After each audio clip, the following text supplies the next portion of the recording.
making this right? Why don't you try to be right? Now that I need you anyway. I never wanted to be alive, just to feel like I'm fading.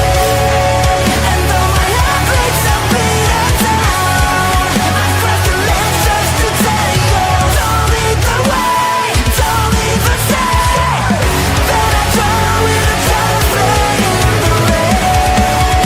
I feel like I'm fading.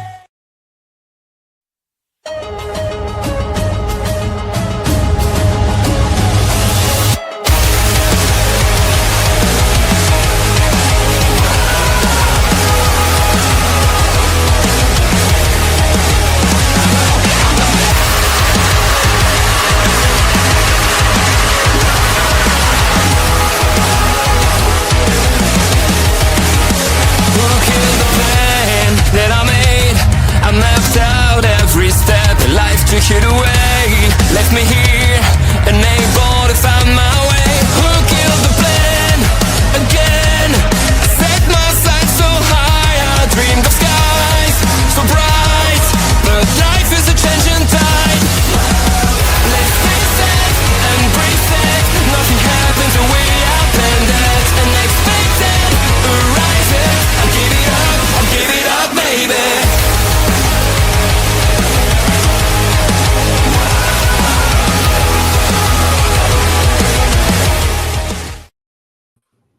Gets me every time.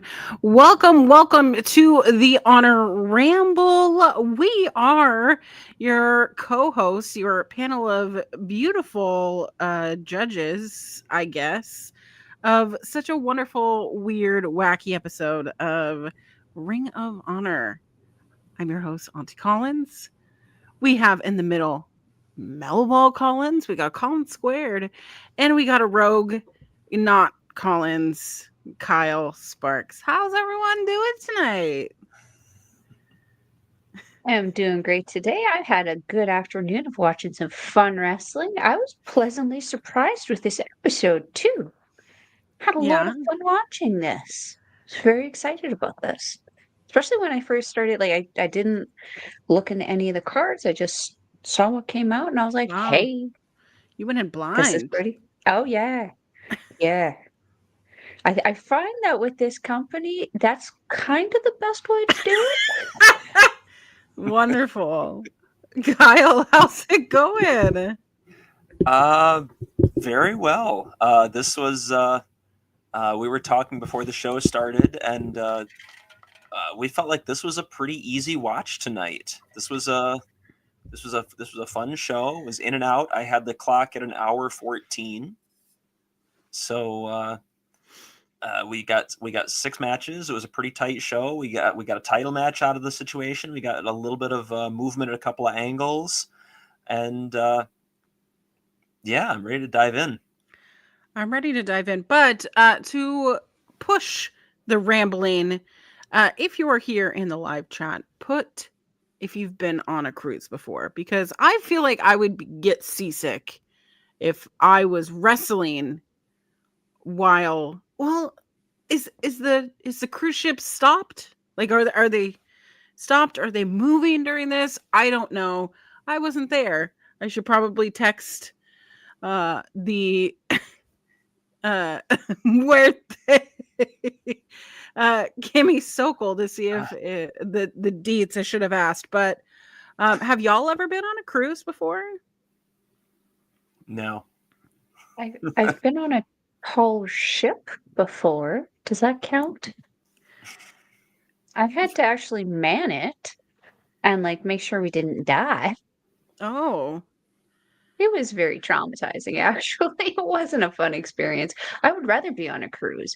I've never done a cruise myself, but my parents do them yearly. They highly recommend. Yeah.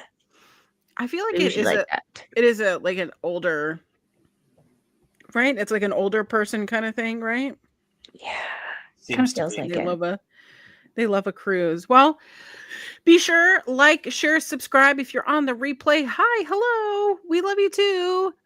Please give this video a like and let us know in the comment section if you've been on a cruise, and probably something silly and funny. I give Kimmy, the aforementioned Kimmy, a lot of slack because she had mentioned before on her cruise that she had soup. And I gotta settle the soup debate. Would you have soup on a cruise? If it was cold, You don't just like have soup if regularly. like yeah, I mean, if it's in the Alaskan area and it's cold and like, I mean, that's my natural environment because it's like fracking cold here. But Yeah. like, if it's cold, yeah. But if I'm like in California or in like the equator area, probably not.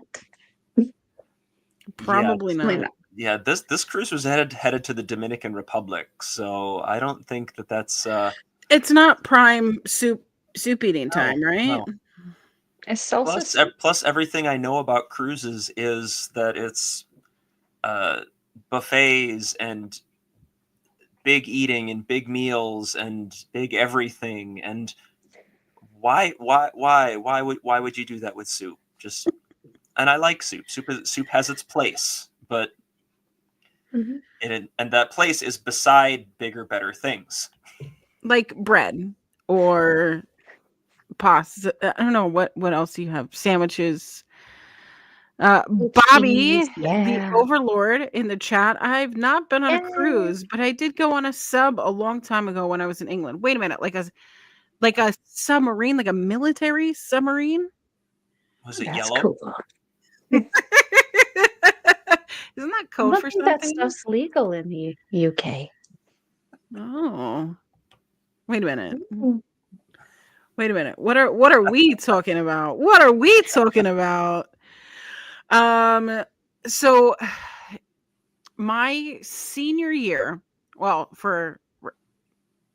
my senior year of high school, our like senior activity was going on like a small cruise, around. It wasn't like it was overnight, but no one slept because we were partying and stuff. But it was just around the Puget Sound, and they had so much seafood. And when I think of a cruise, I think of seafood because obviously, like ocean, sea, and a shrimp cocktail hates to see me coming because I will load that up. If it wasn't unsanitary, I'd probably pack it in my purse with me. I love a shrimp cocktail. And I remember eating it so much that night and also pre-gaming with my friends that I made use of the quick access of the overboard. Yeah, the side of the ship. That was See, that's what I think of when I think of a cruise, right? Is someone gets a little too sauced, right? See, it all comes together now. Why you're covering Ring of Honor, because in the early days it was Prince Nana asking, "What do you know about shrimp cocktail?" Eh? Oh, see, this is why you're on the show, Kyle. That's why you're on the show. And suddenly a bowl of soup. I fill my role. I mean, Bobby, it's probably as warm there as it is here. I'm sitting at -20 right now, so that soup is Jeez. probably needed. Okay, you say that, and I'm over here going, "Oh my gosh!" We are at -20 as in Celsius. I believe so. Oh my god! Oh, it's -30 or 40 by Bobby. That's great. It is 0 here. 0 Celsius. We love it here. We're a hardy people. I don't think I could do Canada. I would never leave my home. We barely do it. We just We survive. It's Darwinism. If you make it through one, you can just limp through to the next. I think I would just be in a blanket fort forever. According to the gauge on my watch, which tells me outdoor temperature is 17 here, so converting, that's about -8 here. That must be nice. Haven't seen those temperatures in a month. Oh my and gosh. About between 3 and 6 inches of snow right now is what we, and that. Yeah, I stayed home and worked remote today because we were hearing storms and things coming through this area, and I just made plans to work remote in anticipation of just getting swamped, and it wasn't as bad as it said. And I went, I've already made the plans. I'm just going to work remote anyway. The roads are fine, but I'm just going to stay here. I'm showing you an article. Okay. Oh my God. It's 100-car pileup for a couple inches of snow here. I'm just letting you know. 100 cars on fire, everything. Yeah. And I mean, as experienced as we are with it, though, that still happens here. Well, we'll get not like 100, but we'll get like 20 or 30 pileups on like the major highway because there's no like wind break and it just kind of blows people off of the road. It's gnarly. So everyone stay safe. A cruise sounds really great right now. It does. All of that considering. And what a better way to start off such a fun and exciting show by mentioning, if you didn't realize, the Jericho Cruise was not this last weekend, but the weekend before. Mm-hmm. And they recorded some really awesome matches. We start our show with Jay Lethal versus Mason Madden of MXM. I have my opinions, but I wanna take it to the fresh face Melball first, and then Kyle. I want to hear your experienced thoughts about this.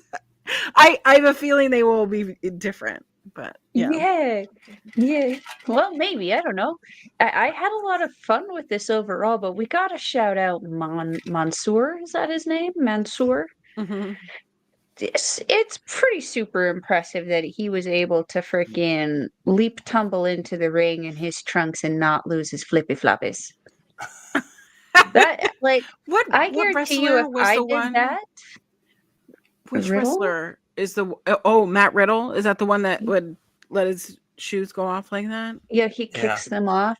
I would probably first of all have tripped on them coming in on the little catwalk thing. But then to be able to flip and roll and come up in like a perfect gymnastics ta-da at the end of it was it was so good. It was so good. I was really impressed because I would have definitely taken out a couple people with those flippy floppies. Very impressive. I can relate to that. I didn't write down too many moves. I just actually had a really good time with this. I did kind of hope when we were getting the match that we would get machismo. Came back to MLW and kicked his shoes off and hit someone in the audience. It's because the MLW audience is a little bit smaller than a WWE. I mean, but did you see the Gunther one where he shotgunned that poor kid behind McAfee with his blazer? Right, that would be an honor. And it was a kid. Oh. Yeah, wrestling. I'll send it to you after. Yeah, please send it to me. I had a good time with that. Anyway, I was happy with machismo in this. I felt that it was a bit of a goofy kind of match. It felt more like, if I could make the New Japan comparison, it felt like a Toru Yano match where there's some moments of legitimate good wrestling, but it's mostly like a match. You know what I mean? for what it was on paper, not knowing a whole lot about the background of these two in the company, or really a whole lot, honestly, about Jay Lethal, I had a good time with the structure of the match and how it went. I just didn't think that it should have been Mason, was it? I wrote down Nathan. Mason Madden was in the match, yeah. Mason. I didn't think Mason should have been the one to have eaten the pin. Because from what I do know about Ring of Honor, which is the last like four-ish episodes, is that Mason and Mansoor are chasing the tag titles, which is why they had one of them coming out. Why would you have someone who's chasing the title take a pin, even if it isn't a goofy thing? It's still being put on the show. It kind of makes whatever claim, even if it is Jay Lethal, it kind of makes their claim to wanting to take the titles kind of like floppy. Just kind of makes sense. Making sense. Ring of Honor does not. I feel like that's the Tony Khan effect. Kyle, what did you think of this opening match? The word that I'm going to keep coming back to in this episode was fun. Yeah. Because we were out on the cruise. Obviously, we had title matches, so it's not like this is a non-canon thing like the Mike Bennett Bachelor Party or ROH Unauthorized or Unscripted or Unscripted 2 from back in the day, or any of those older shows where weird stuff happened and the shows happened, but they weren't really something that was considered in the long term. But it was a fun show. It was a fun match. I will point out that in the open to the show, when Chris Jericho welcomed everybody in and talked about the cruise heading to the Dominican Republic and the cruise hosting matches, and that was the most promotion he's done for ROH in probably a month and a half. The best thing he did was not be on the show itself. Besides this, yeah, that's a rough thing to say about your world champion. That is not something you want to say. That's not good. But as far as the match itself goes, yeah, I agree, Melball, that if you want MXM to be legit tag title contenders, you don't want Mason, especially Mason, as sort of the big man and the dominating presence of the team, eating falls. Mm-hmm. Because obviously they still have the tag title belt they stole from Sammy. They blinged it out and like customized the strap. They forced Lexi Nair to introduce them as the Ring of Honor Tag Team Champion, singular. Yeah. Because they only had one belt. Which is the kind of stupid nonsense that will pop me every single time. Lethal coming out as Black Machismo was sure, why not? You're on the cruise, it's fun, whatever. Yeah. Jay Lethal is so important in the long-term story of Ring of Honor that I almost would have rather him just be Jay Lethal. He's his first run as ROH World Champion was the 5th longest reign in the history of the company with that belt at 427 days. Over his 2 reigns, he has the most combined days as ROH World Champion of anyone. I believe he was one of the longest reigning television champions. He's held the tag titles. Jay Lethal is critically important to this promotion since he broke away from Special K in about 2003 or 2004. So that's a long time. I would have liked to have seen the regular old Jay Lethal, but I'm not averse to fun. This was fun. Black Machismo was fun. The crowd loves it. I appreciate that he tweaks his moveset and the way he handles things just a bit to look a little bit more savage-like. He hits the jabs, his mannerisms, his moves around the ring. It's all very subtle stuff, but it fits together, and it helps add to the character and helps him feel distinct from Jay Lethal. Mm-hmm. We got the fun moment where because he's being Randy Savage, Mason starts being Hulk Hogan and starts hulking up and hits the big boot and it's the leg drop, and you get a great exchange on commentary from Ian and Caprice. That Caprice says, something's getting dialed up, and oh no, and Ian, without missing a beat, is like, yeah, that's a call I don't think we have to take.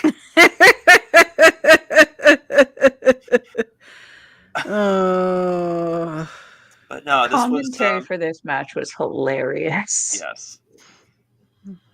But yes, Lethal knocks him off with Hail to the King, just over 6 minutes. It wouldn't have hurt Lethal to lose this match. And if you want Mason to be taken as a serious thing, I feel like he should have won. I'm 100% in agreement there. Mm-hmm. But it was fun for what it was. The crowd loved it, liked it. They were happy. So how much can I really complain? So, as someone that, I did also want to mention Chris Jericho opening the show felt very big, monumental. Like this is one of those special episodes. And I'm always going to go back to the July 4th episode of Ring of Honor because that just felt special because it was different. Even though it was the same kind of matches, it felt different because of the way that it was set up. So I do want to mention that as well. Remember how important the infantry felt because they did that too? I know. And now they're losing on AEW television proper in trios contests because reasons. Yeah. So here's my thing is this match was all good, fun, great to jump in. Right? But storytelling wise, what is the story that we're telling here is that MXM has Sammy Guevara's belt. Okay, so you're trying to tell me that MXM is worth a trios match with the trio champions or the tag champions. Okay, so if I'm to believe that the tag champions are going to have this, elite level, match supposedly sometime in the future. I don't know. They're building a program. Why is MXM in the losing contest with someone who their last match on Ring of Honor was Final Battle? They are not even a Ring of Honor weekly talent. I don't want to just constantly shit on Ring of Honor, but why is Jay Lethal going over on Mason, who is much larger of a human, much more, more skilled and, not skilled, but because Jay Lethal is a very good wrestler, so is Mason Madden, but the story we're telling has nothing to do with Jay Lethal. It has everything to do with MXM and the tag champs. Did someone, when I watch this, I go, did someone fuck up? Did someone fuck up the ending of this match? Was it not supposed to happen this way? I'm not saying that Jay Lethal isn't worth winning over it, but I mean, I'd argue that Jay Lethal should be in ROH. It's not like he's doing anything in AEW right now. Let him be an ROH talent because he means a lot to that company long term. And by the way, they did announce storyline. By the way, they did announce on social media, I believe it was just today, a slate of matches for what they're calling ROH Global Wars Australia at the tapings out there. And that is, in fact, where MXM will get their tag title shot at the Sons of Texas. Will they win? Yes or no? No. I feel like they will not. I feel like they will not. I feel like not enough has been done to make it feel like they can or should. Yep. That's too bad. Continue to want the belts off the Sons of Texas just because I feel like there are other teams that can do it better right now, and are not dividing their time between losing to MJF on Dynamite and other things. But also, despite this being a Global Wars thing, we are not getting an ROH World Title match as part of this. As part of these announcements, Chris Jericho will be teaming with Big Bill and Brian Keith to take on the Outrunners and Bandito. Oh, that makes so much not sense. But the other two matches will make you happy, I guarantee it. Athena defending the ROH Women's World Title against Alex Windsor. Oh, yes, I heard about that. I'm excited about that. I love Alex Windsor. And Lee Moriarty defending the Pure title against Robbie Eagles. Woo! Ah! Woo! So there we go. So there's some good amongst the nonsense. And Andre will be very happy about that. Having just watched New Beginning, I am shocked that Robbie's knee is in one piece after that tope that he did at New Beginning in Osaka into the guardrail. Yeah, I'm pretty sure he Eddie Kingston himself there. I was like, that was terrifying. Yeah. Thank goodness he's okay. Yeah. Yeah, he took a really rough bump. Oof, that was a great match. Yes. Well, Jay Lethal did get the win here. He hit the lethal injection, which put him up on top over Mason Madden. We get a promo somewhere backstage. It's not backstage. It's probably the week before. I don't know. They said it was last week. Okay, they did. Okay. See, this is what I get for not listening. Athena and Billy Starks on our screens. Athena laying it into Billy Starks, her family, her hometown. Basically, she said, dishonor on you, dishonor on your cow, everything. And then she screamed, get it together, before stomping off. What'd y'all think? I know it was short. At this point, it feels like we're just trying to get back to where we were around October, November of last year. We're trying to recapture that. We're trying to get back to that point in the story so we can tell the ending properly again. But this time we're twisting it a little bit in the sense that at this point we don't even have the pretense of care, which characterized the manipulation and the gaslighting and whatever you want to call it that Athena was doing to keep Billy at her side before. Like, we don't even have that. She's just out and out yelling in her face every single week, and like, but it and they're both very good at what they do, but we've been here before. Yeah. It's the same story, and then we keep mentioning that it's the same story, the same thing that keeps happening. Well, but now it's just meaner. Is it meaner, or is it like torture? Because I feel tortured.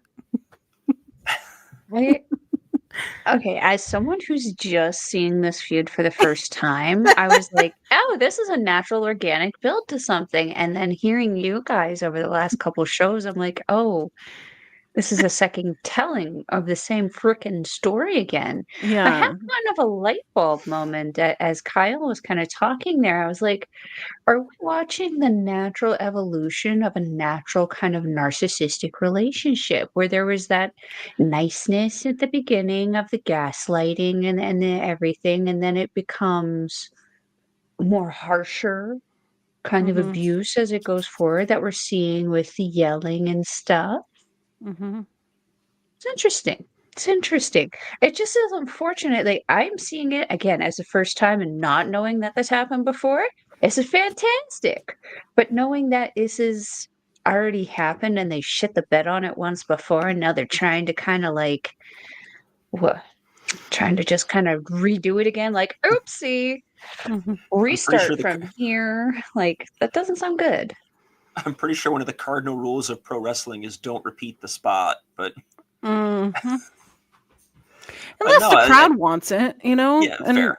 I don't think anybody wants this. And, We'll say one more time if we want it. And Melball makes a good point, and it's something that is an interesting way to look at a story like this. In at the risk of sounding a little dark, when you get into these types of situations in real life of abusive relationships, of narcissistic relationships, it's not always a clean break when you leave the first time.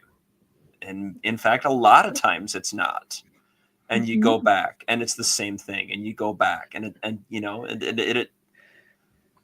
I don't frankly give them credit that their storytelling is quite that nuanced.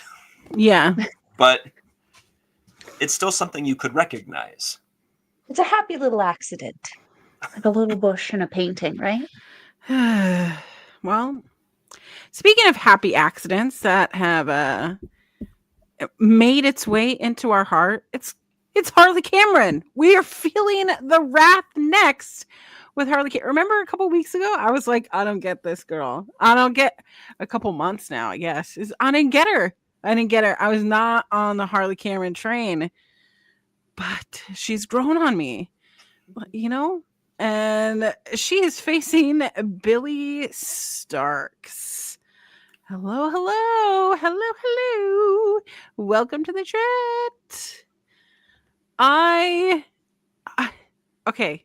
First, before we jump in, do you think she's winning at Grand Slam in Australia?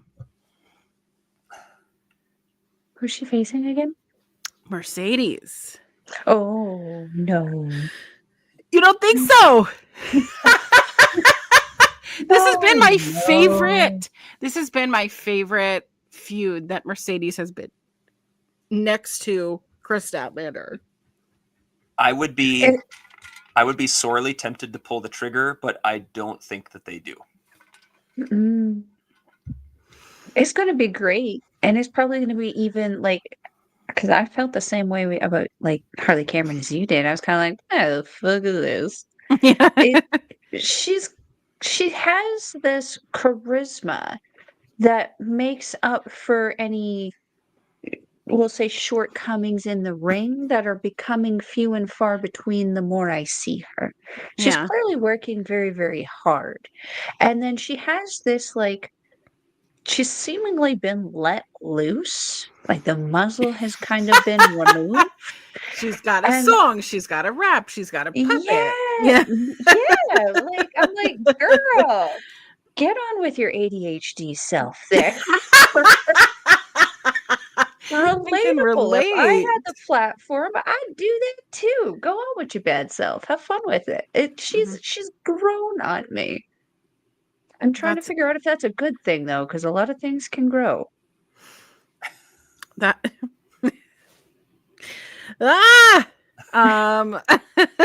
wasn't referring to that. I was referring to bad thing. I mean, well, things can, what have you. I have hope. I have hope that she takes the Nia Jax second route in being better and continuing to be better than the Eva Marie second route where she showed up just as trash. Yeah. I have hope. So, I want her to win. As a Sasha stan, I want her to win. I want to know if this is where Camille comes back. Camille comes back to save Mercedes because she's been gone from her screens for quite some time. She made a stupid ass political comment. And now she's been off our television. What are we waiting for? So, I mean, you have Megan Bain in the fold right now. How badly do we really need Camille back? Not at all. Because personality-wise, character-wise, wrestling-wise, I think Megan Bayne is hot right now. And I think if this were 2021, Camille was hot like Megan Bayne was. But she has since cooled down. Mm-hmm. Mm-hmm. So, but the endless possibilities. But tonight, Harley Cameron does face Billy Starks. Let's go to Kyle first to see your thoughts about this match. This was one that I was interested to see if Tony's booking habits would rear their head again. Yeah. Because you have Billy Starks, who has been presented as kind of something of an underboss in ROH, given a lot of wins, really protected, and still appears to be your heir apparent to the ROH Women's World title. But then you have Harley Cameron, who is a couple days away from a major title match. And we all know that there is no one more bulletproof in Tony Khan's booking than someone on the verge of an important match. Which, in general, I don't necessarily disagree with per se, but it did lead me to wonder a little bit who was going to win here. And as it turned out, it was the usual Tony Khan special of the one with the important upcoming match gets the win. And why did they do that with the one before? I was gonna say, so why did they neglect the opening? I know one? that is something that occurred to me as well, especially because they just announced Global Wars today. But maybe it's because it was a singles versus a tag. I don't know. In any event, this was solid. I'd like to see what these two could do given a little bit more time, but it was 7.5 minutes. At some point, Harley's going to have to start working longer matches because I get the impression that I would be shocked if her and Mercedes at Grand Slam goes less than 15. Oh, but here's the thing, and I'm not sure I've seen her go that long. I think that between 10 to 12 minutes is a great wrestling match, and your 8 minutes, your 9 minutes matches are for your opening contests. Would they open with that? I mean, with the rumor that Mariah and Tony are main eventing, I could see that opening because the people like Harley as much as they do. Yeah. And give it I could see that. I could see that as you lay it out. Give it put it in the open, give it 8 to 10, and and let's see what happens. I wouldn't hate that. I could make that. That could work. As to this match, it was fun. It was solid. There was an odd moment that Billy seemed to get about halfway through. It felt like Billy got distracted by the crowd and got it, and it didn't look like usual crowd jaw jacking. It looked like someone said or did something that really threw her. And it would not shock me a bit if that was the case, because one, these are a whole bunch of people out on a ship drinking in the sun. And two, I've seen how women are treated at live professional wrestling. It wouldn't shock me a bit if someone said something shitty and was just being a drunken asshole or a sober asshole. Yeah, because it didn't look like there was too many other people kind of hanging around at ringside, and the barricades were very, very close to the ring as well. It's very possible that someone could have said something to upset her. Yeah, because I noticed the same thing. That she suddenly, she's got Astrid's picture in there. Sorry. Yeah, it did look like there was kind of like some confusion, and Harley was trying to just plow on through it, but it did kind of, I feel, kind of slowed the match down a little bit because they were going pretty quick before. At that point, it kind of went and kind of limped along to the finish. I didn't write too much more down except for that rewind kick in the corner by Starks is really cool. Haven't seen that variation. I'm used to seeing like Bushi's where he's on the floor and doing it, and then Rocky's we'll call attempt at it, which isn't as quick. But there was also is the smother by Cameron a normal regular thing for her? I don't recall seeing that. It's fair. It caught me off guard the first time she did it. I was like, whoa. Oh, okay. And then when she did it the second time, I was like, okay, it's a regular move for you. Okay, interesting. Haven't seen that since the Divas era. Okay. I don't, like I said, I don't recall seeing it, but it's certainly a choice. Yeah. I mean, albeit like it's not an awful one. She does it in parts of the matches where it does make sense. And like Pretty Girl, we expect some shenanigans out of, as you mentioned, it was on a cruise.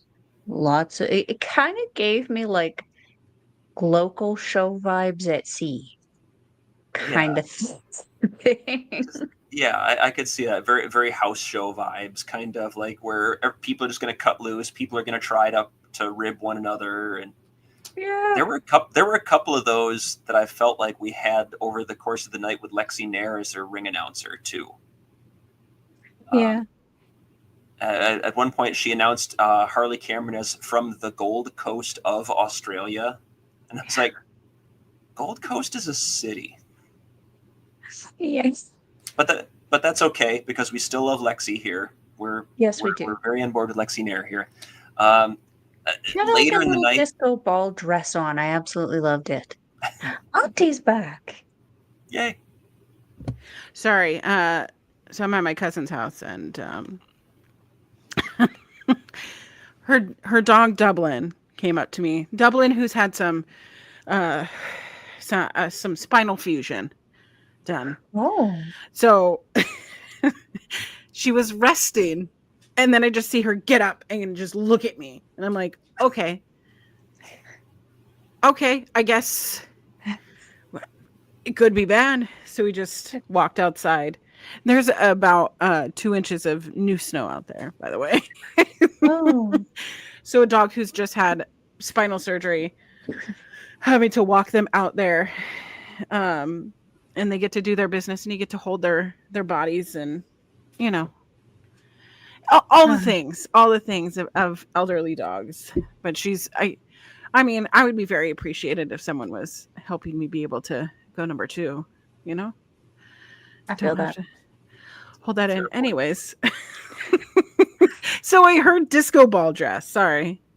Lexi Nair, yeah. Yes, Lexi Nair, the gorgeous Lexi Nair, yes. The Mrs. Big Bill.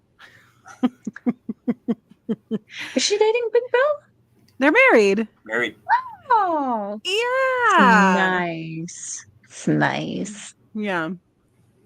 But did you both share your thoughts about the match? Yes, I did. So.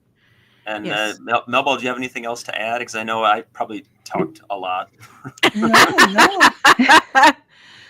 Yeah.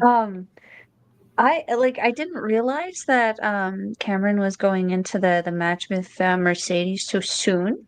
Mm-hmm. So I kind of felt that's probably obviously why she got the win on this, because I kind of thought that Starks was the ROH homegirl. And I kind of thought, oh, this is going to be like a prove what you learned from me last week match by Athena, which was not the case. And I'm a little concerned based on how Athena has been treating Billy, particularly lately. what the repercussions of this loss are going to be. I'm going to go ahead and guess they're not good. Yeah, maybe. But I think it's twofold. I think having Harley win this match is great as it leads her into her match with Mercedes. But also having Billie Starkz lose is also kind of great because it extends that,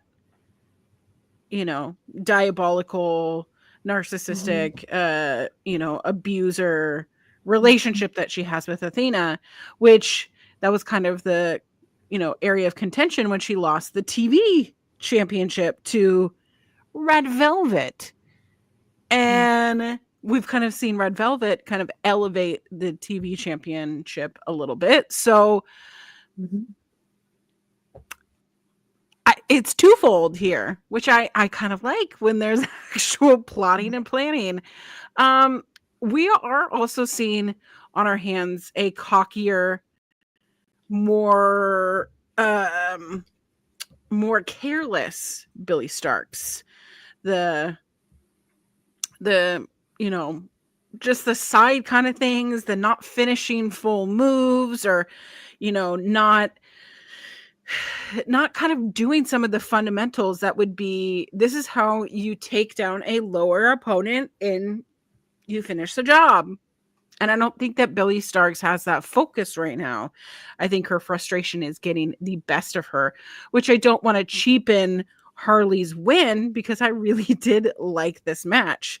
Her dodging that swanton from Billie Starkz was incredible work. That is great ring awareness that I don't think that Harley had even just a year ago, especially when she was still teaming with Saraya, with the Outcasts. I guess they were still kind of called the Outcasts, but I think that Harley is showing a different side of her, which I think is really refreshing as well. So Billie Starkz loses after being rolled up. The most devastating move of all of professional wrestling, being rolled up for the 1, 2, 3. Insane. Devastating crucifix. Devastating. But everyone looked really great. Any last thoughts before we move on to... We have another puppy. Puppy. Wanted to come visit. Hi. I love it. Well, always welcome. We can't get our Ring of Honor champion on our show, so I guess the AEW International champion can show up instead. We have I'll take it.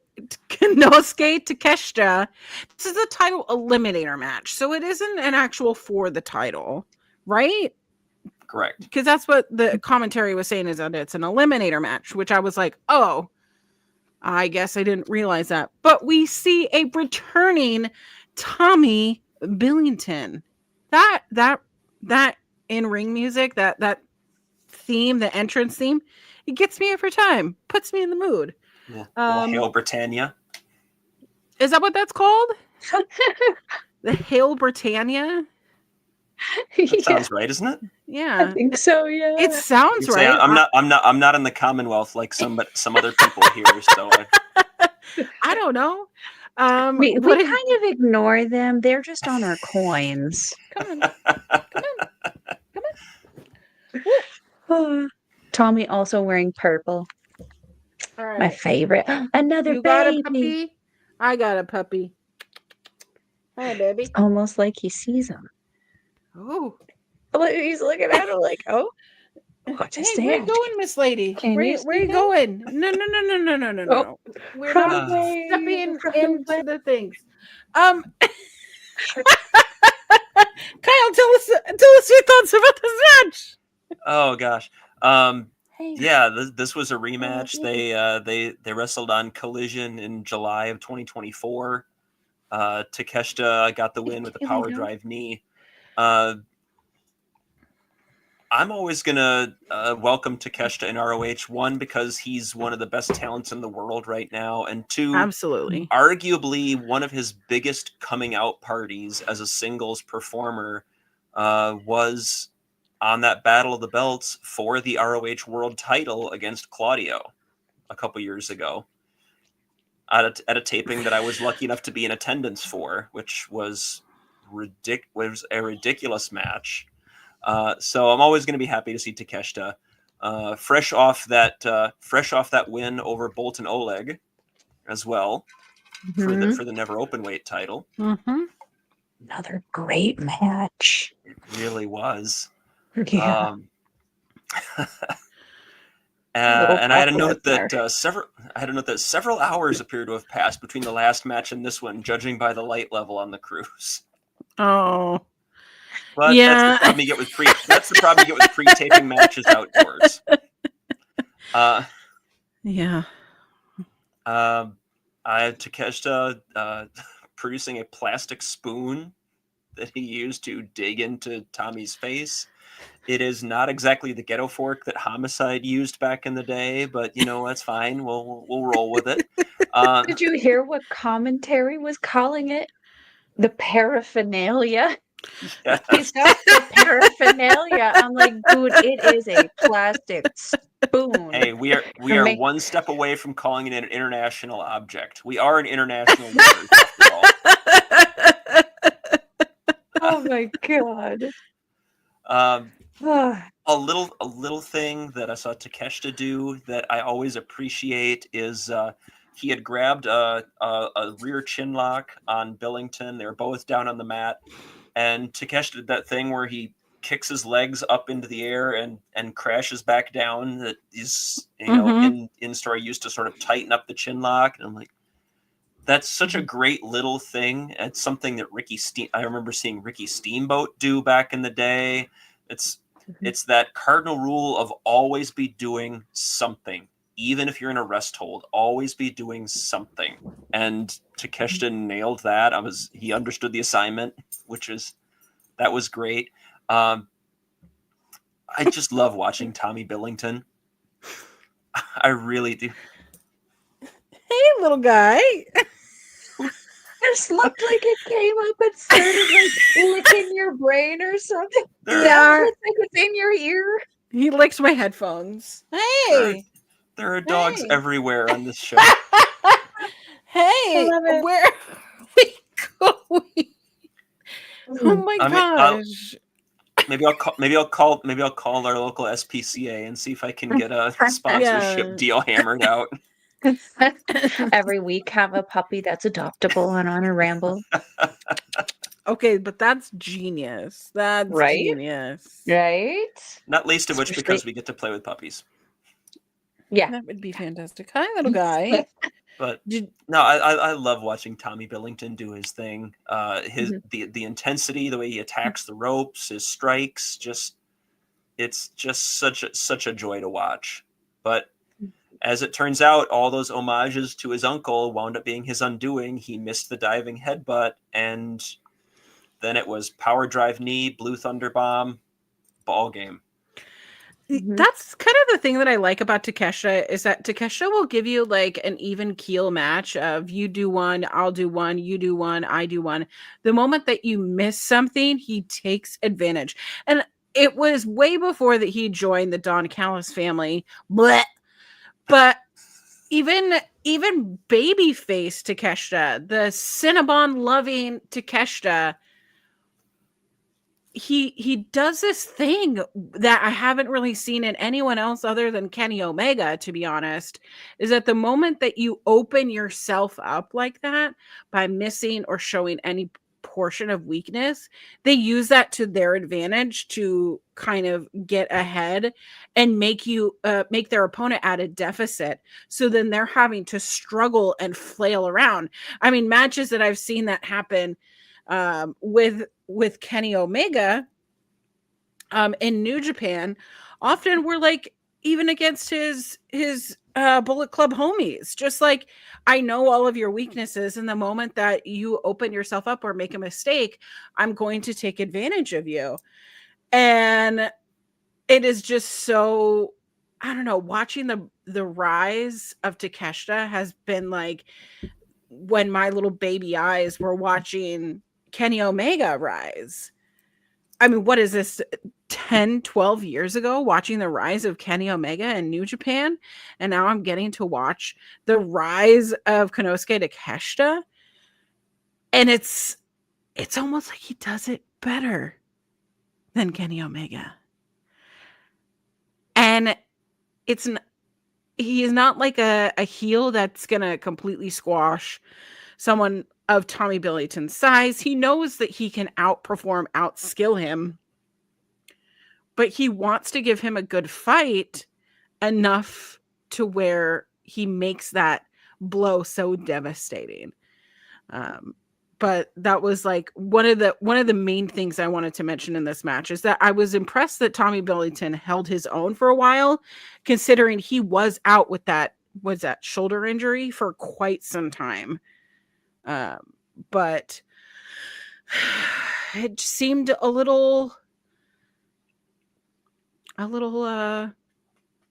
fun, I guess, when the plastic spoon came out. The plastic spoon, though, made me think, oh, are we doing drugs here? Because that is also part of a culture that I no longer participate in. But it was interesting to use a plastic spoon on the head of Tommy Billington. What more is there to say? Takeshita is a genius and lovely, and I would kiss him on the forehead. You know? Auntie, I'm gonna have to introduce you to DDT wrestling, where I'm pretty sure like his 20-something-year-old counterpart is working. He literally looks like a twin. A twin? There's two of them? Yeah. And he's younger too. Oh. And he wrestles just like him. He's so good. More for Auntie. I love Takeshita. I love the work ethic that this guy has. And as you mentioned, he's that give and take wrestler. He elevates his opponent as much as he elevates himself. Just makes sure that he's elevated more so by the end. Yeah. There was what I also love is when he did have the little plastic fork, there was no difference in his mannerisms than if he was holding a real fork. He went just as hard at hiding it. He went just as hard hitting it. He went just as hard if it would have been a real stabby kind of weapon. And I appreciate, again, that work ethic about Takeshita. Again, I just loved Tommy wearing his purple gear because purple, personal favorite. I mean, I assume the reason why they didn't have weapons is because of close proximity. Where they were, I guess. Yeah, I feel like they halved the amount of space that they had at ringside that they usually have. There was only a couple feet between the apron and the barricade. I'd like to go back and watch the AW episode of that. Was it the first Jericho Cruise? This was the 6th one, so really 6 years ago?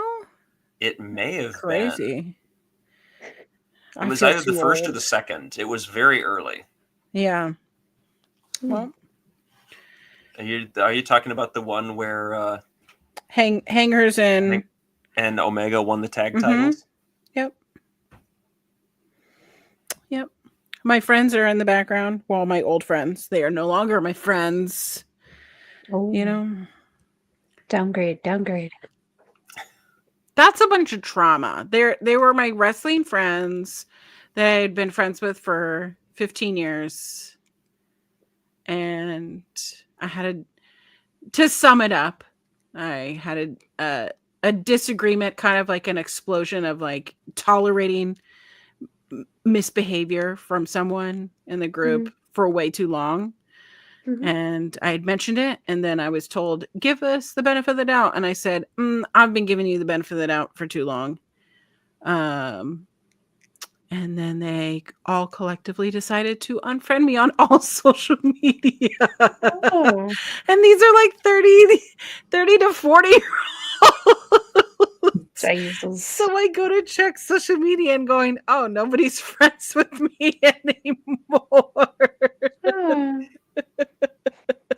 Rude. Which is fine. I'll buy my own wrestling tickets. I'll go to my own wrestling shows. If I see them out in public, I'll give them a middle finger. Because, like, are we adults? Put a cactus devil. Put a cactus devil on that middle finger. Exactly. Fuck your piss hole with a cactus.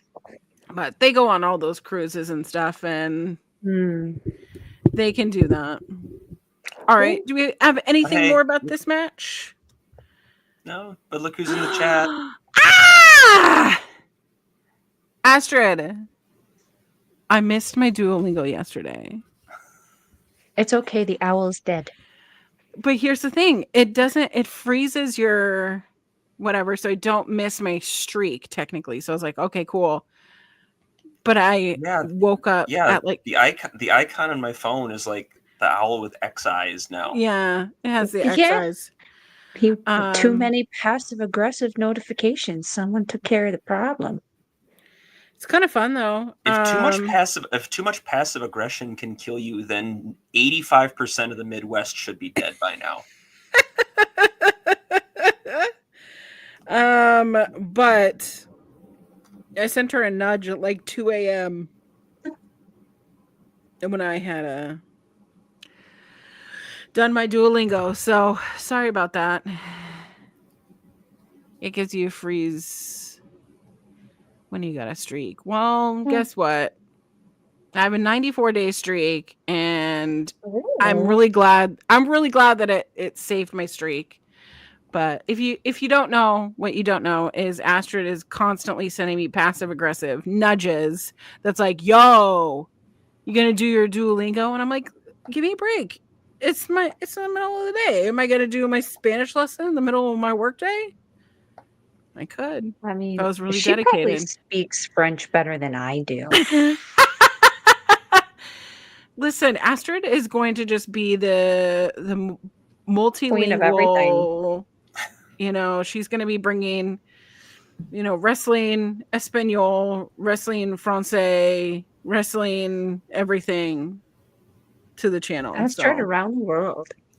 Astrid around the world. Listen, Astrid, you can use that. Okay. Free of charge. I wouldn't even charge you. A sponsor to actually get her to travel. Then she doesn't have to pay for it.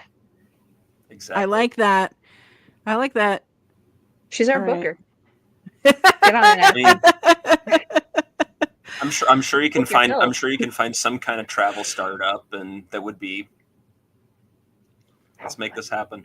Let's make it happen. All right. Yes. Well, speaking of making it happen, we have the Grizzled Young Veterans back on our television, as well as the Outrunners, which I really like the Grizzled Young Veterans entrance theme, because I didn't realize that the theme that they say, grit your teeth, right?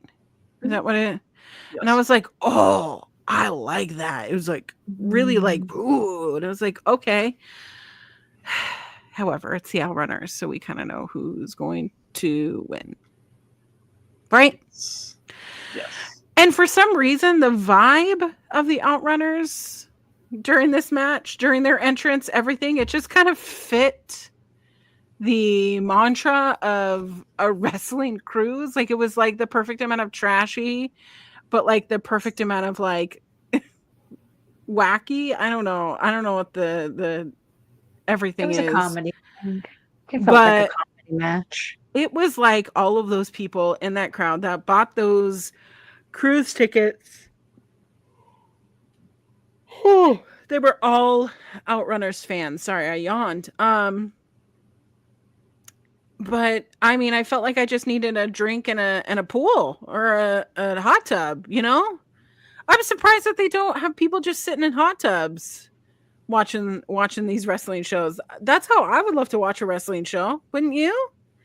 Yeah, you know what? Now that you mention it, the area to watch the wrestling just seemed really small. If you're expecting like a lot of the people who are specifically on that for the wrestling to be attending these shows. I mean, it's a couple hundred people. There's also a balcony, like, you know, Yeah. I don't know how far back everything went, but pretty interesting in itself. But I don't know. I feel like the grizzled young veterans are not getting the licks that I thought that they should be getting. They should be a little bit more high profile. They should be getting a little bit better matches. They should be getting better placement on the card. They should be seeming a little bit more serious because they are serious guys. And here we have placeholdered them into here, take the losing end of this tag team. And it's not that the Grizzled Young Veterans are letting the Outrunners off easy. No, I feel like this match was really great. If there was a title belt for this, I mean, hell yeah, this would have been a great match to watch. The crowd was in it. The way that the crowd was participating in whatever chant was going on, I had no idea what they were saying. But I'm just annoyed because Tony Khan is not utilizing the Grizzled Young Veterans in the way that they should have been utilized. That's the reason why they wanted out of their, WWE contracts for so long, is that WWE was not utilizing them in the way that they should have been, especially trying to repackage them on NXT, which was so fucking stupid. And here we are, and it's like, this is what was making them popular again on the indies. And what the fuck are we doing? Feeding them to your hottest talent, sure. Your big merch sellers, sure. But everybody's got an 80s kink, right? We all have an 80s wrestling shaped hole in our hearts. But what the fuck are we doing here?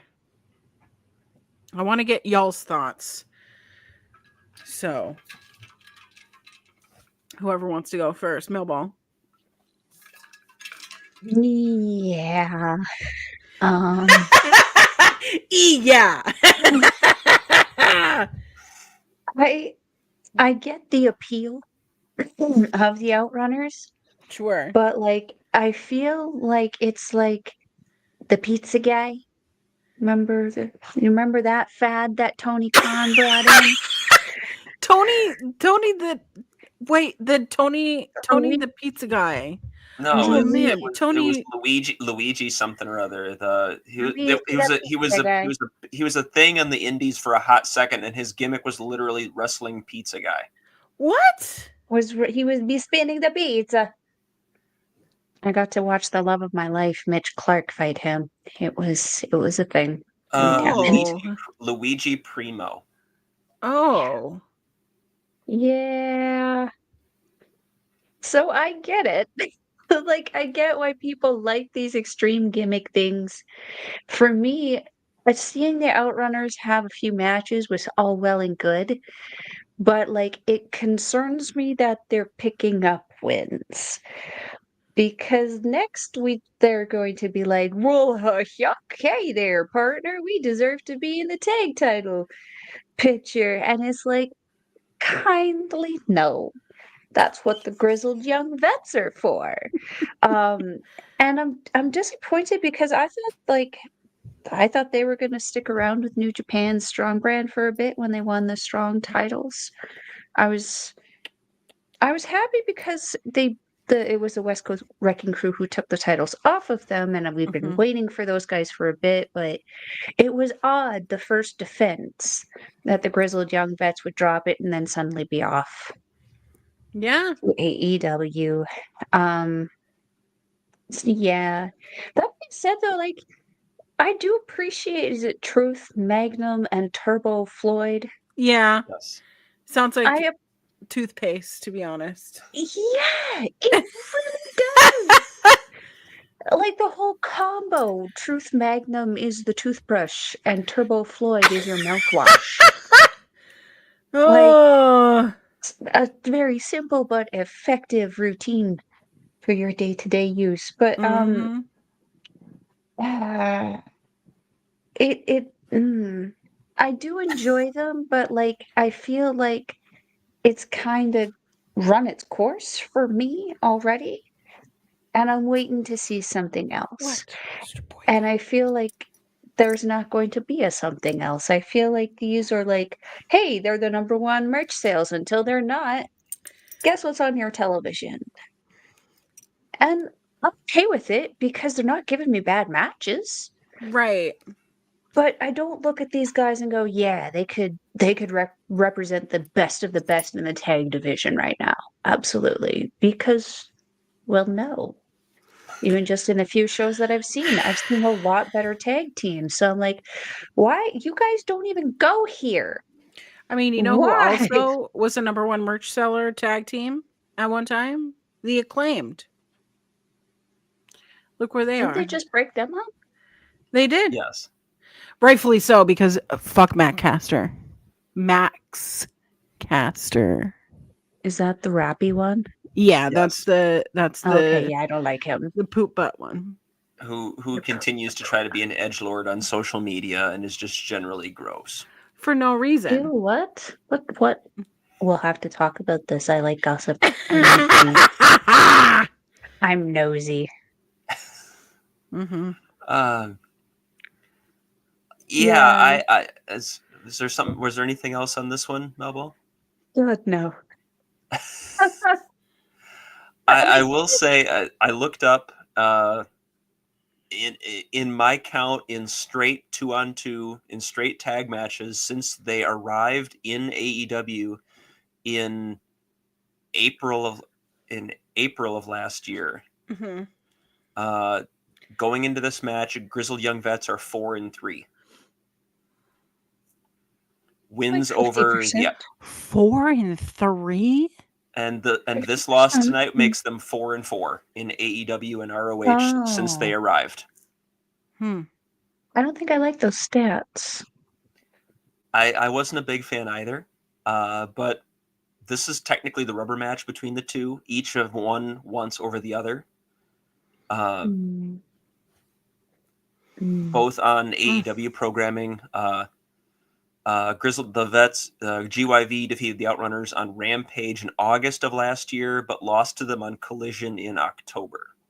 And this is now the third time they've met. Of the 8 matches that GYV have had that are straight 2-on-2, they've had a couple of multi-man tags that they've been involved in. They've had a couple of 8-mans here and there. I did appreciate that in a sense that this was sort of, they were on opposite sides of the 8-man tag last week. So they're like, okay, there's still some grudges coming from that. So we're going to make this a thing. Okay. A to B. I get it. Okay, cool. You have now justified why this match is happening. Cool. I like that. I appreciate that. I have to go back and watch it to make sure I heard it correctly because I have it in my notes. I am very confident that Lexi announced the Outrunners as Truth Turbo and Floyd Magnum. What? Which I can only assume is a rib because she is too good to make that level of a screw up. I can only assume that someone was ribbing someone. Oh, No, no. now that you mention it, I thought that the intro sounded a little weird, and then I had to listen to the commentary and look at the production thing to write down the names. Maybe that was the case.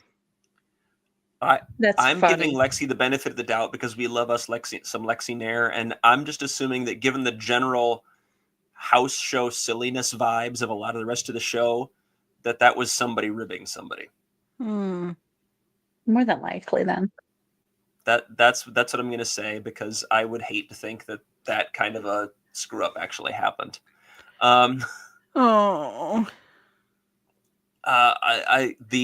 The old school offense from GYV is fun. The airplane spins, the double atomic drops, the the double noggin knockers, the crazy nonsense. I did enjoy, and maybe this was just me, Turbo Floyd coming off the hot tag, hitting a snowplow, the Northern Lights bomb, because they spent a significant chunk of the early part of their career before they came to AEW ROH in OVW, which of course is run by Al Snow. So I like to think that was a little Easter egg there. Interesting. And just sorry, this is why I'm on the show. This is what some people misconstrue as value. This is valuable. This is valuable to me that I would have never known that. So thank you. But yeah, this was they Outdoors counter something. They hit Total Recall. They get the win. Ian and Caprice start talking about them being in the tag title picture. Like, on some level, do I think there are better teams in the division? Do I agree with Melball? Yes, there absolutely are. GYV are one of them. The Infantry is one of them. The Righteous are one of them. Mm-hmm. But are the Outrunners stupid over right now? Also, yes. Yeah. So on some level, you're a customer-driven business. This is what they are telling you that they want. Does that mean put the titles on them? No, not necessarily. But the people clearly want to see them. So, okay. Exactly. Okay. Just makes me want to go watch some non-WWE, non-Ring of Honor. I want to watch some dominant, grizzled young veterans. I'll give you my New Japan login. Sounds good. Well, there you go. Are we good with this match? Yeah. Beautiful. All right. We do go backstage. And Queen Amanada is backstage with Lexi. And before she even gets the chance to talk, she's interrupted by none other than Serena Deeb, the professor. Serena Deeb compliments her, says, hey, you got great talent, but guess what? I'm going to challenge you to a pure rules match to see who is the best. And the thing that makes me laugh so much about Queen Amanada is that anytime anybody speaks, she looks annoyed. And I can relate to that, especially at my job, can I tell you? Because anytime anyone speaks to me, I'm just not looking at. And then I get comments of, are you okay? No, I'm not. I'm here. And you're talking to me. But you know what I like? A pure rules match in the women's division. I had to check, and as far as I am aware, this is the first. As far as I'm aware, this will be the first women's match. As far as I'm aware, this will be the first women's match conducted under pure rules. I can't find another one. That's hot. I love that. If there's someone in the chat or someone that's listening after the fact that is that might be up on one, let me know. But I did some research and I could not find another one. So this is everyone's opportunity to prove me wrong, and there's nothing that the internet likes better than yelling at someone that they're wrong. Yeah. It's true. It's damn true. It is damn true. I'm excited. I want to see where this goes. Mm-hmm. Mm-hmm. Yet again, the women of Ring of Honor doing the work. Oh, speaking of doing the work, guess who we see? We see Serpentico with a Nyla Rose in the crowd, coconut bra and all. Starting leading a Serpentico Serpentico sucks chant. Sucks chant.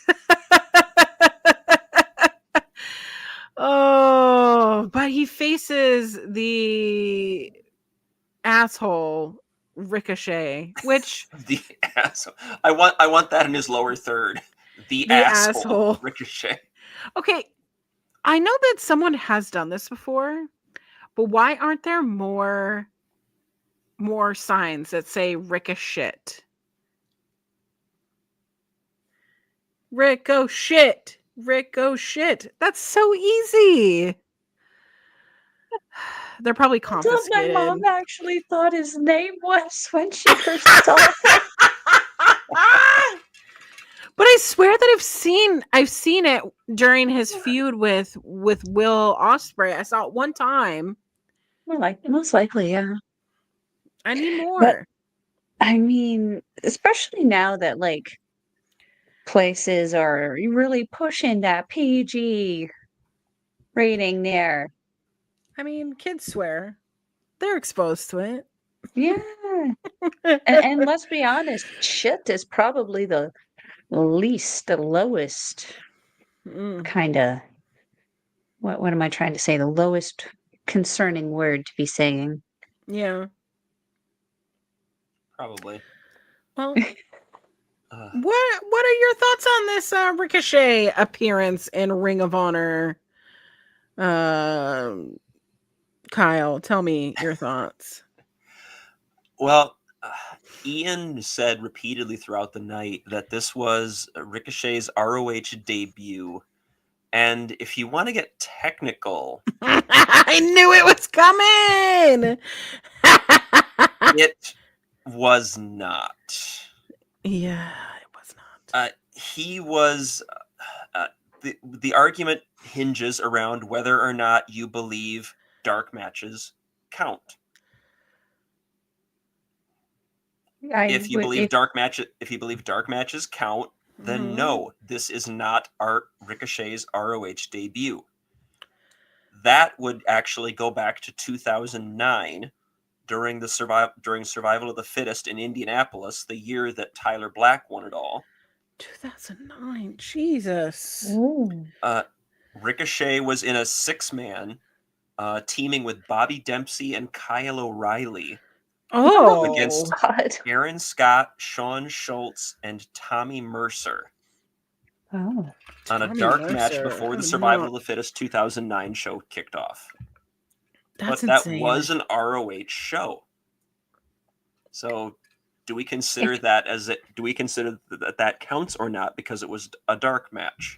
It did not make the DVD release. I mean, for me, it's what does the apron say?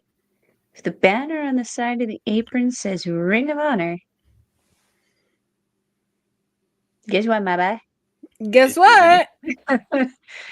That's a Ring of Honor ring. You wrestle for Ring of Honor. Depending on the ring and depending on the show, the apron might not have said anything. I do remember a couple times where they had.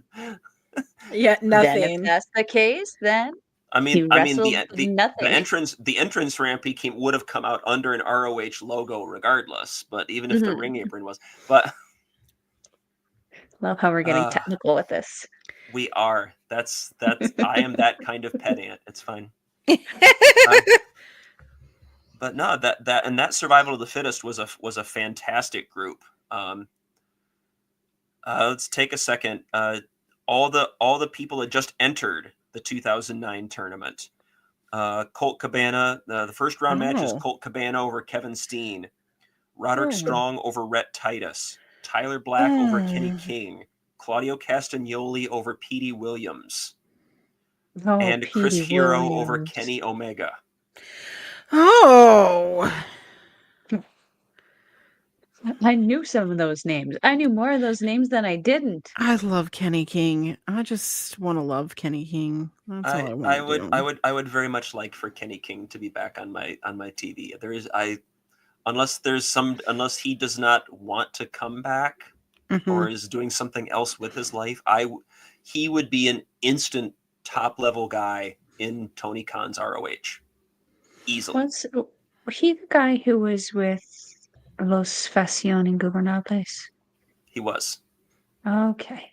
He was He teamed with Rhett Titus for a while as part of the All Night Express. They were kind of henchmen for Austin Aries during his second ROH World Title run. They branched out on their the own. Maple Leaf too. Sorry? He was on Maple Leaf too, wasn't he? He's also on The Bachelor. What? That's true. Kenny King was also on The Bachelor.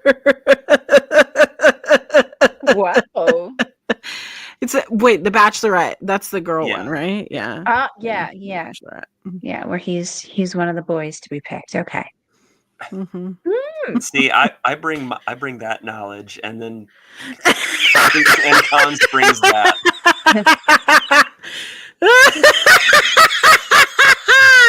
We complete each other. Yeah, this we is complete each balance, right? We got the balance. Exactly. But, Love it. But anyway, getting back to the match itself, I promised I wouldn't ramble tonight, and here we are. I know. It's fine. It's fine. I was a little bothered by the fact that Ricochet did not come out with the embassy robe. Yeah. Because normally I don't love the idea of AEW angles sort of bleeding over into ROH, but in this case, it's proximity to Prince Nana, his proximity to ROH, and that closeness to Jimmy Rave, who was such a name in ROH for so incredibly long. R.I.P. man. Yeah, absolutely. Like Nana, Robe, Nana, the Embassy, and Jimmy Rave are all so inextricably linked to Ring of Honor that I feel like it was a missed opportunity to not have him have that on during an ROH appearance, for Ian to talk at greater length about what that truly means, who wore it, why it was important, what it meant in the history of Ring of Honor, especially when you're a promotion and a show that has had historic matches from your archive as part of your weekly show until just recently. That feels like a missed opportunity. It is, for sure. The match itself, Serpentico kept up with him pretty well. I was a little impressed to see Serpentico hang around for a while. That said, I don't think a guy who you're promoting as close to a top guy as Ricochet should take 8 minutes to take out Serpentico. Yeah. But but other than that, it was a fun little exhibition match for Ricochet.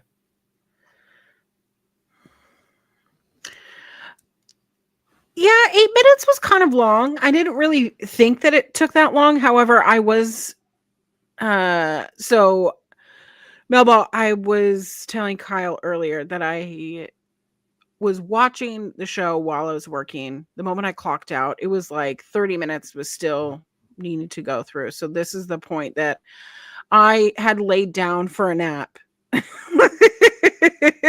It didn't get up until after 6:15, 6:20-ish. And it's like 6:30 and I'm like, I need to finish watching Ring of Honor. So I watched this not, 30 minutes before we went or before I jumped into the room. So this was one of the matches that I had watched with my full attention. And it's weird to watch this with those eyes of not continuously, with whatever, but it is also weird to watch this match in the guise of, I know what another one of these wrestlers is doing on other shows, and it is seemingly not connected. With Ricochet holding hostage, the jacket, the coat that Prince Nana has held for Jimmy Rave, that Swerve has worn because of the embassy, and knowing that cloak, right, is like so integral part of the embassy and part of that crew, that it's not like, the stupid bracelet of CM Punk, right? The bracelet that him and Drew were feuding over for months and months at a time. This is a little bit deeper because there was such a loss with Jimmy Rave. And the embassy was such a integral part of Ring of Honor during that period. So to have Ricochet just be kind of like a dickish heel is like, okay, it could have been anybody at this point. It could have been any heel bad guy put in this point, but I do appreciate that they harken back to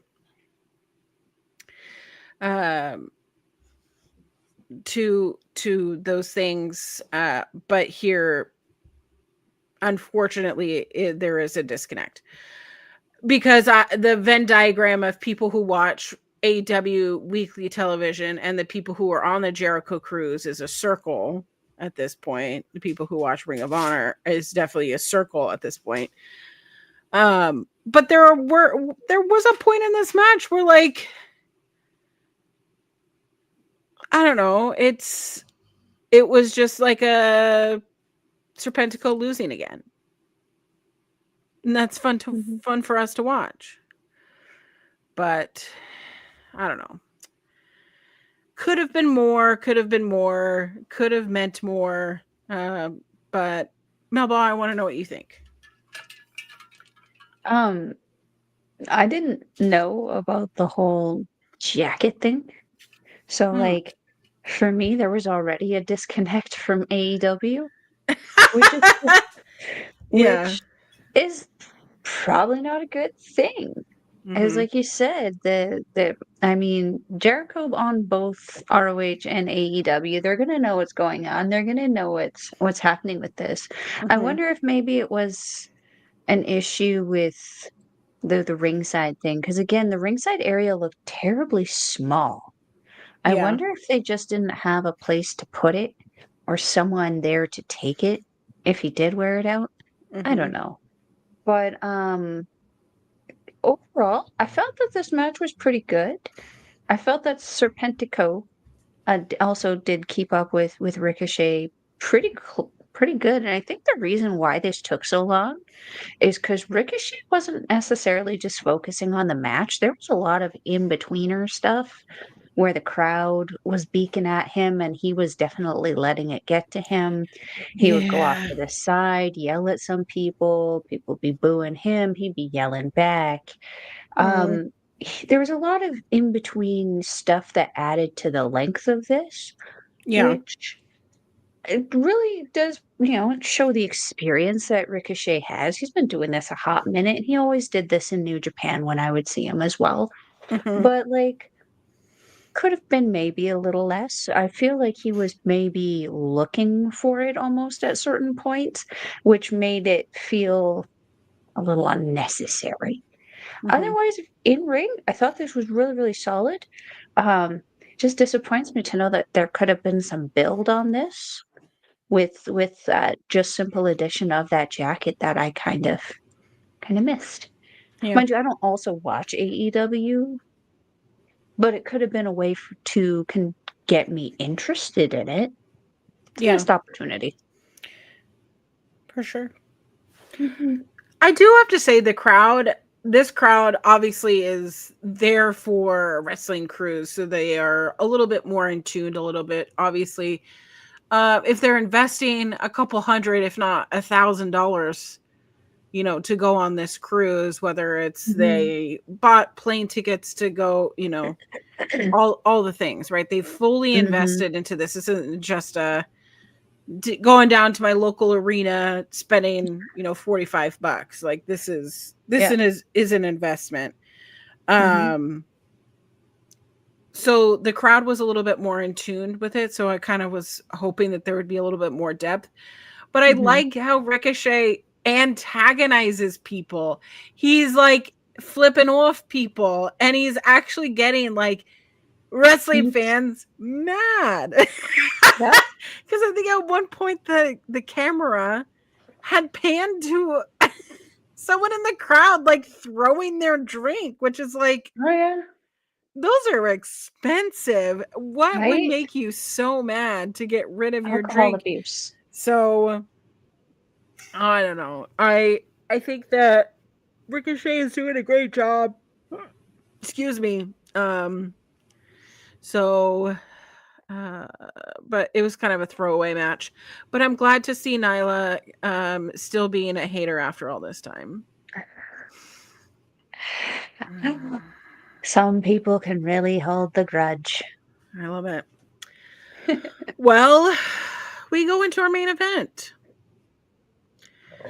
It is the Ring of Honor World Television title match of Commander versus his opponent of Nick Wayne. I forgot this kid was still a thing. No, don't say that. Here's the thing. I saw him at his first match ever. And I said, that scrawny little kid is going to be something because he was wrestling like he's been wrestling like I know how to walk. Mm-hmm. All he does is do that. So watching him like just become a man like on screen in wrestling is just really exciting to watch. So having him like be part of one of my favorite promotions now is just really special for me. It's really good. I just forgot that he was a thing because he got signed to AEW and just kind of like poof, be gone, disappeared for a little bit. There was an assumption that he was going to wind up getting more or less assigned to ROH to sort of continue to season his development and to sort of get him used to wrestling on TV and things like that. And instead, he wound up paired with Christian Cage and the Patriarchy group, and which I love. I do too. I'm always singing the Nick Wayne's mom song. Nick Wayne's mom's song. Nick Wayne's mom. To the tune of Stacy's Mom by Fountains of Wayne. Let me tell you, she is just as stunningly gorgeous in person. I would risk it all for Shayna Wayne. Oh, I would. I did not know her name was Shayna. I always called her Nick Wayne's mom. Shayna Wayne, that's her name. Shayna Wayne. She's so pretty. She's stunning, gorgeous, curves for days, hair beautiful, smells great, loves her son. Like, love her. One. I mean, she probably only knows me as, you know, Seattle wrestling fan who was at all the shows. But I just love that. I love the way that she loves her son. Anyways, I love seeing Commander. I love seeing Commander on my television. I cannot sing the praises of Commander being our ROH TV champion anymore because we are seeing it more than we are seeing that we saw Brian Cage. Because remember, we were like, finally, Brian Cage. He's on TV every week. And he finally got the belt. And then we didn't see Brian Cage. So it was really nice to see Commander actually on our television. He has been there not every week, but week after week after week, he seems to be appearing. He just had a time limit draw with Lee Johnson in that proving ground match, which, interesting enough, I was like, oh, why are we not doing that match here? Maybe Lee Johnson had a conflict, couldn't be on the cruise. Don't know. But Nick Wayne, I guess, just gets a shot. Right?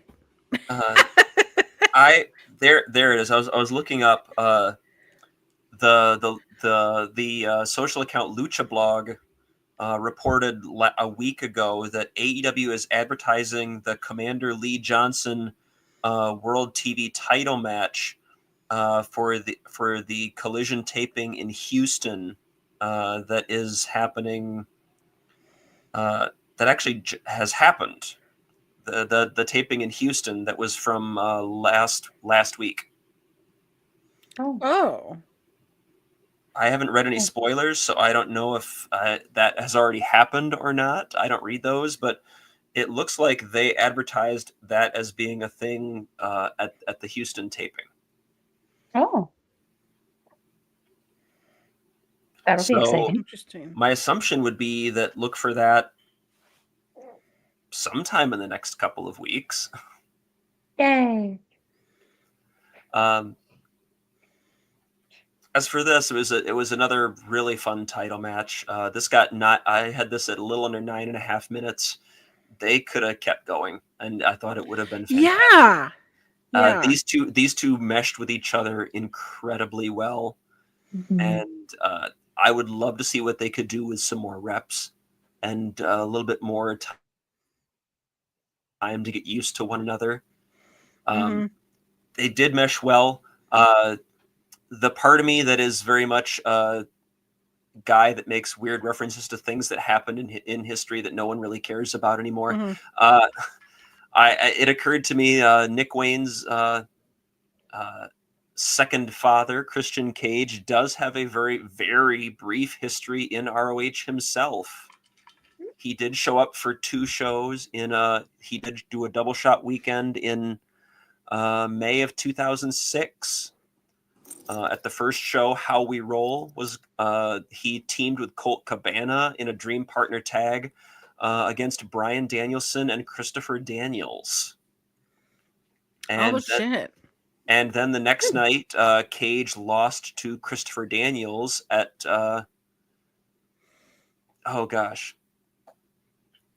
at Generation Now in Cleveland. So Christian worked 2 matches in ROH in 2006. One, he was in the middle of his first TNA run. I was about to say, right. Yeah. Right in between the... Interesting. titles. And I haven't checked yet, but I would imagine that you can probably find those shows on Honor Club. But the good old days, right? No, lots of fun stuff in this match. Commander is always good for a couple of absolutely eye-popping, insane things. I appreciated some of Nick Wayne's counters.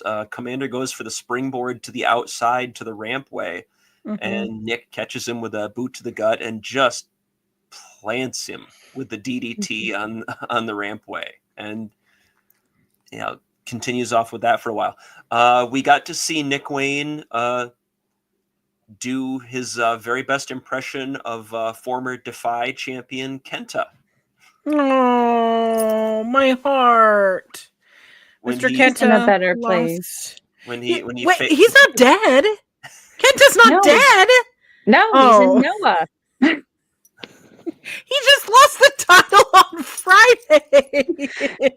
He'll get one in Noah. He'll be fine. Oh my goodness! But no, that was the first thing I thought of. Like Wayne went to teased a double stomp, landed on the other side of Commander, and did that little backwards mule kick looking. I'm like, that's Kenta. That is pure Kenta. 100%. Another guy in Noah has also been doing it. His name is Owada-san. He's also been doing Owada-san. Yeah, bad guy. Obviously, it's just a great little move. It's just fun to that level of disdain for your opponent. Dastardly.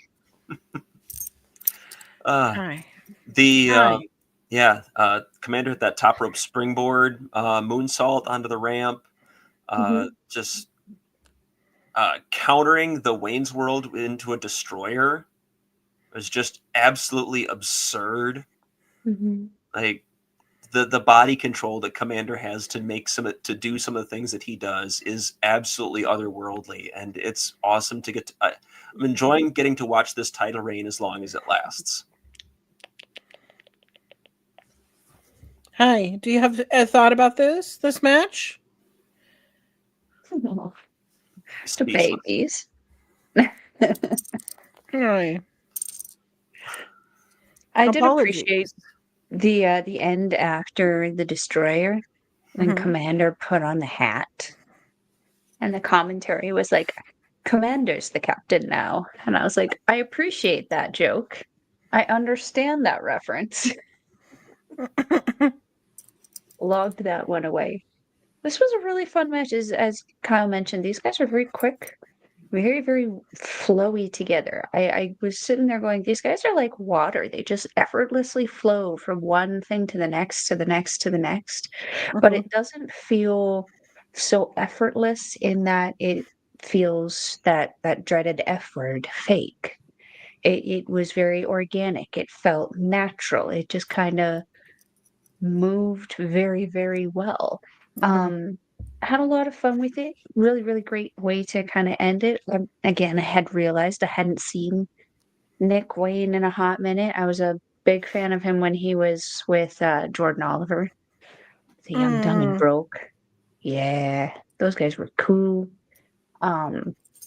Yeah, I thought this was a really, really fun way to end the show. I do wish that they would figure out a different, like, I don't know, maybe it was just this show. But like sometimes the show just kind of feels like it just wonk, just ends. Even with commentary, sometimes just feels like it just like whack.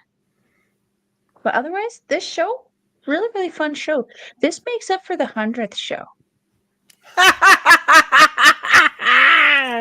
I'll never forget that's like your second, right? Yeah, it was the second show, and I'm like, it's your 100th show. This is a big number.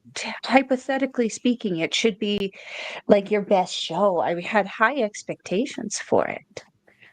This could have been the show that you had on the 100th show, and it would have been fantastic. You know what I want to go do now is go watch the 100th episode of ROH on Sinclair. Ooh. And try to remember what that one was like. Because I like the comparison. These are the things that I think about. This is where my mind goes, and I'm not sure that that's necessarily a good thing. But I feel that. It was let's see. It would have been sometime in, I want to say 2013, maybe. Mr. Boy Guy. Mr. Boy Guy. Mr. Boy Guy, where are we going? He's telling you it's time. He is August 17th, August 17th, 2013. Sir. No. He wants the screen time too. Okay, yes. Mr. Boy Guy. Okay. Mr. Boy Guy, you can sit right here. Is that sufficient? Okay. But yeah, this match, the main event seemed too short, considering it could have been longer. But I think that there needs to be more kind of events like this, right? Right, Mr. Boy Guy. More events like that. Yeah, Mr. Boy Guy. It was, like we said, it was an easy watch. It was. I had the total episode time at an hour 14:07. Okay.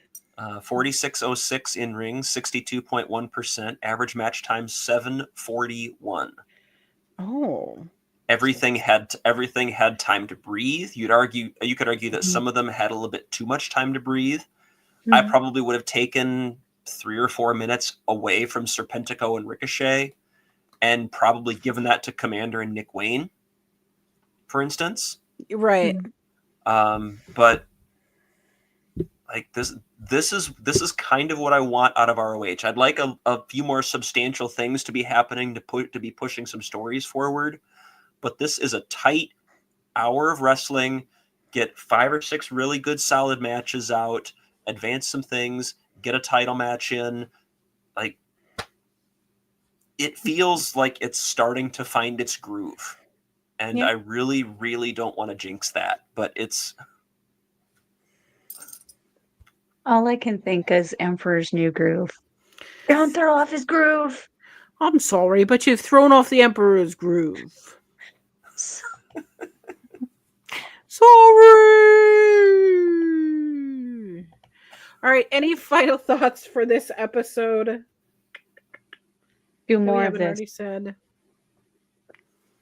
More of this. That's all I got. More of this. I like this. This was good. Okay. Well, We have spoken. With that said, Melball, where can we find you? If you're wanting to follow a Melball, you can follow me on the X thing at Collins Melball. You can follow me on everything else: Facebook, Instagram, TikTok, Mastodon, Blue Sky at Melball Collins. You can also find me on my YouTube channel, Andre and Melball. Blah, blah, blah, blah. Andre and Melball Wrestling Talk with my partner, 2/3 Andre C, where we talk all New Japan, Mari Gold, Stardom, Noah, and the local Alberta scene. So go check that out. You can also catch me on Astro Bizarro's YouTube channel, where we do our show, Ladies Wrestling Showcase. And you can catch me on here with Auntie over there on Monday for women's classic wrestling, and Friday for the Japanese wrestling update at 8 p.m. Mountain Time. I have a lot of shit. Not the Japanese wrestling experience. I don't know why I keep wanting to say it's the experience. I'll call my regular show that one. Then you won't be confused. Perfect. All right. Kyle, where can we find you? Find me on the Blue Sky thing at kyleksparks.bsky.social, whatever all the extra other dots and things are in there. Kyle K. Sparks. I am technically still on Twitter. I don't know how long that's going to be as the Nazis continue to swarm and take over. But that being said, follow me on Blue Sky. Always like to hear suggestions from people, comments from people, things that you'd like to hear me write about, talk about, research, anything like that. I'm here Thursdays for the Honor Ramble with the Collinses. And Collins Eye. The Collins Eye. And otherwise, anything else, any guest spots, anything else that I happen to be doing, I'll mention on my socials there on Blue Sky. So that's where I'm primarily at. Find me there. I looked it up quickly, by the way. The 100th episode of ROH on Sinclair was a clip show that was hosted by Jay Lethal and Roderick Strong. It only featured 3 matches. One was Jay Lethal defeating El Generico for the TV title. Because it was not on that show. It was them airing that match from a previous event. There was nothing. There was no new content broadcast on this episode. There was a tag match with the House of Truth, Michael Elgin and Roderick Strong against the Briscoes. And then they aired the Survival of the Fittest 2012 6-way elimination match, which Jay Lethal won. Yeah. Wow. Roderick Strong was also in it. So it was a very Jay Lethal, Roderick Strong centric episode. Common denominator, Jay Lethal. Given that, I would still take that 100th episode over the one that we got, just because that's got Jay Lethal versus El Generico. Yeah. This match, but that one wasn't super stellar either, all things considered.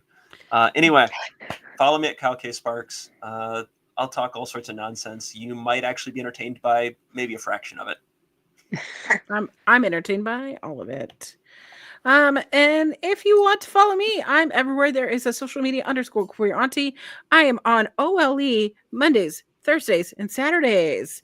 Mondays we're doing I almost said wrestling makes women cry. No. Women's classic wrestling on Mondays, Honor Ramble Thursdays, and Saturdays it's the Mother Tucking post show of a RuPaul's Drag Race post show, and I do that with Jose on the air. On Sundays we are doing Wrestling Made Me Cry, which is my other show over on Fightful Overbooked with my co-host Kylie. I also have a little small cutesy little podcast called Collins on the Rocks. Right now we are in our happy hour series. Currently taking a little vacation because guess what? we have Valentine's Day. Some people are on vacation. Not me. I wasn't on vacation. So we're keeping it kosher. We're keeping it even keel. And we'll be back again next week because I have a very special guest to get down and dirty with. And then I say dirty as in martini dirty. So as a little preface for that, I'm very stoked, very excited. So if you want to follow me and figure out where I'm going live that day, go follow me on all my socials. I send out a link, or I say things like I just woke up from nap. So go follow us on social media, and then hey, you're on follow Auntie or else. Yeah, or else. You could also follow our local establishment. You're already watching us here. Why would you not do that? Underscore or not underscore. It's just our local establishment. Wherever there is a social media, you should also subscribe. Turn that bell notification on. Share this video with a friend. They might like Ring of Honor, or they might like us because we watch Ring of Honor, so you don't have to. Oh, I'm not sure I love that pitch, honestly. Can we workshop that? Yeah, let's workshop that because you should watch Ring of Honor. But There yeah, you should watch Ring of Honor and come hang out with us. So, but for our local establishment, we are trying to gain more followers over on Blue Sky. So please, please, please go over on Blue Sky and find us and give us a little follow. Share a couple of our posts. It would mean the absolute world to us. But with that said, we are on to the next week. Man, what an evening. What a night. Thank you so much for watching. Exactly. And happy wrestling, y'all. Bye. Was not a reach of the fire, was not aware of the nightmare. But when I stopped to see through sight, begging for help, begging for